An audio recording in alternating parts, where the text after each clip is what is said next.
When people talk about Interstellar, they often mention black holes, wormholes, time dilation, and the grand spectacle of space exploration.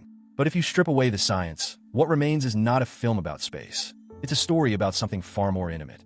It's about a man learning what it means to be a father. Not merely having children, but embodying the weight, responsibility, and quiet suffering that fatherhood demands. Interstellar is not just science fiction. It is a study of sacrifice, absence, misunderstanding, and above all, love, unseen, uncelebrated, and often unacknowledged. The protagonist, Cooper, is not introduced as a father figure in the traditional sense. He's a pilot, a man of intellect, someone who once reached for the sky and now finds himself grounded, literally and metaphorically, on a dying Earth. His children are his tether to this fading world, but so is his dormant ambition. He belongs to a generation that remembers flight, while his children belong to one that's taught to forget it. This dissonance sets the stage for the central dilemma of the film. When your purpose lies in the stars, but your heart remains at home, what do you do? Cooper's decision to leave his children behind isn't about choosing science over family.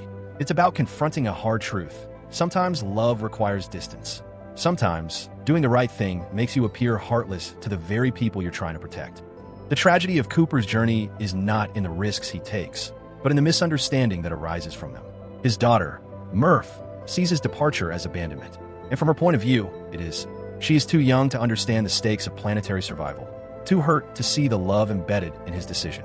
This is a recurring reality in parenthood, especially in fatherhood. Love does not always present itself as warmth and presence. Often, it shows up as hard choices made in silence, as distance, as sacrifice, and most tragically, as misinterpretation. Murph's resentment, her long silence, the way she internalizes her father's absence, it's all deeply human.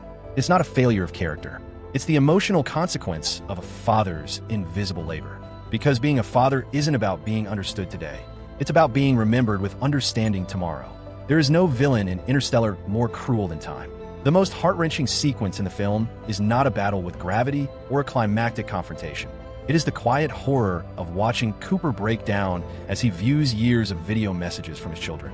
In that moment, we see what fatherhood can become when fate intervenes, an experience defined by missed moments, aging children, and words left unsaid. The film weaponizes Einstein's theory of relativity to portray an emotional reality many parents feel, life moving on without them. Every second he spends away from home stretches the emotional distance between him and his family.